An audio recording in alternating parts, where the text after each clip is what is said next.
Hi friends, Ayyanar துணையில் நாளைக்கு என்ன நடக்க போகுதுன்னு பார்க்கலாம். வாங்க வீடியோக்குள்ளே போகலாம். நம்ம சேனல் இன்னும் சப்ஸ்கிரைப் பண்ணாதவங்க சப்ஸ்கிரைப் பண்ணிக்கோங்க.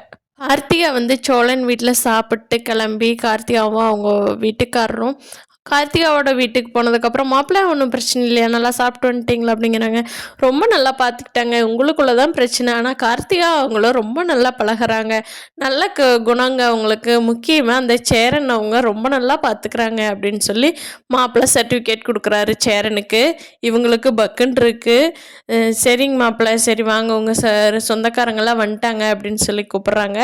அப்போ கார்த்திகாவை மட்டும் தனியாக கூட்டிகிட்டு போய் அவங்க அம்மா அப்பா, ஏண்டி என்னடி இதெல்லாம் வீணாக ரொம்ப சம்பாரிச்சிட்ருக்குற, சரி கிளம்பு ஊருக்கு அப்படின்னு சொல்லி கிளம்புறப்போ கேட்குறாங்க கார்த்திகிட்ட, ஏண்டி கொஞ்சம் கூட அழுகாச்சே வரலையா எங்களை பார்த்து அப்படிங்கிறாங்க. நான் எதுக்கு அழுகணும் அப்படிங்கிறாங்க கார்த்திகா.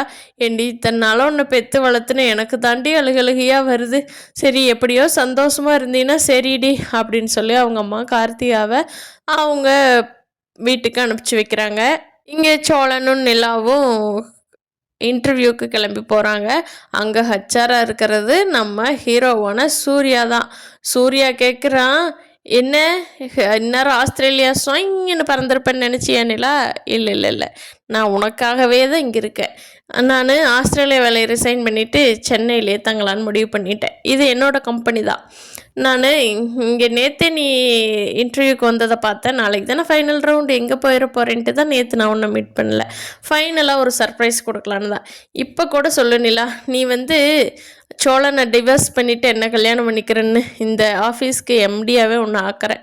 நீ இந்த சின்ன சின்ன வேலைக்கெல்லாம் அல்லாட வேண்டியதில்லை, சரியா அப்படிங்கிறாங்க. நிலா அதுக்கு, போடா உன்னை எத்தனை திட்டுனேன், அப்போ உனக்கு கொஞ்சம் கூட ரோஷமே வரல. இந்த கம்பெனிக்கு நீ ஹச்ஆராக இருந்தால் உலகத்துக்கே நீதானா, போடா உன் வேலையை பார்த்துக்கிட்டுன்ட்டு வெளியே வந்துடுறாங்க. நிலா வெளியே வந்த உடனே சோழன் கேட்குறாங்க, என்னங்க என்னாச்சு, இன்டர்வியூ செலக்ட் ஆகிட்டிங்களா, சொல்லுங்கள், பயங்கர கனவோடு வந்தீங்களே அப்படின்னு கேட்குறாங்க. வாங்க நான் வீட்டுக்கு போய் சொல்கிறேன் அப்படின்ட்டு வர்றாங்க. சோழனுக்கு ஒன்றுமே புரியல, என்னாச்சு செலக்ட் ஆகிட்டாங்களா இல்லையா, ஒன்று ஆமாங்கணும் இல்லைன்னா இல்லைங்கணும், வீட்டுக்கு போய் சொல்கிறாங்கிறாங்களே, சரி வீட்டுக்கு போய் ஸ்பெஷலாக சொல்லலான்னு நினைப்பாங்க போல் அப்படின்னு நினச்சிட்டு சோழன் வீட்டுக்கு கூட்டிகிட்டு வந்துடுறாங்க. பார்க்கலாம் ஃப்ரெண்ட்ஸ், நாளைக்கு என்ன நடக்க போகுதுன்னு. இந்த வீடியோ பிடிச்சிருந்தா லைக் பண்ணிக்கோங்க. தேங்க்யூ.